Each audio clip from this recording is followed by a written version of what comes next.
Jakob, það voru náttúrulega allir að horfa á hvernig aðrir leikir enduðu. Þetta ekki bara gríðarleg vonbrigði að komast ekki inn í úrslitakeppni.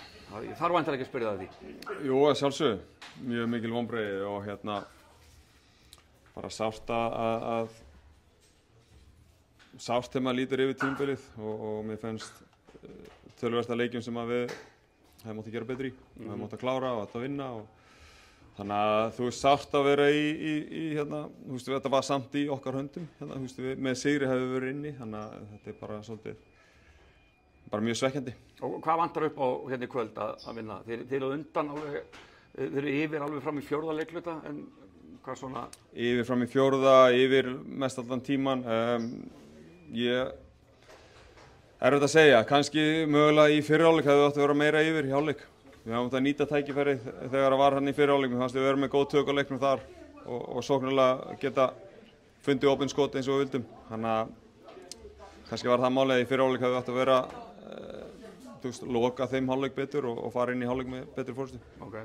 En þú lítur yfir veturinn, þér komið upp sér nýlegar, getið ekki bara verið, þannig séð nokkuð sátti, farið undanúrslit, bikar, eru grallarnir að komast í úrslitakeppni eða hvað? Er þetta vonbrigði bara?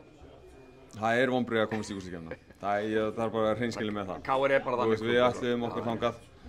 Jú, það er jákvætt, margt jákvætt sem gerðist, í vetur, margir flotti leikir hjá okkur og komast í úrslit í bikarnum sem er mjög gott en við ætluðum okkur í úrslitakeppnina, þannig að það er mjög sárt.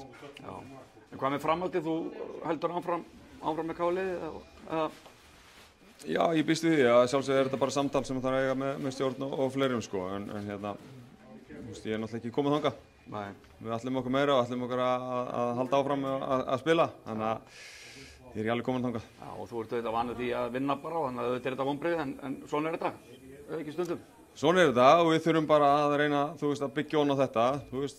Stundum þarf að taka bara lítil skref áfram og skrefin eru misstór. Þannig að allt í allt, mörg jákvæð lítil skrefi á þessu tímabili sem við þurfum að taka með okkur og reyna að byggja ofan á það. Já, getur tekið fullt jákvæð og bara framtíðin björt fyrir KR eða ekki? Mér finnst það. Margir strákar, margir KR-ingar sem fengu stór hlutverk og flotta mínútur í vetur. Frábært, takk fyrir. Takk.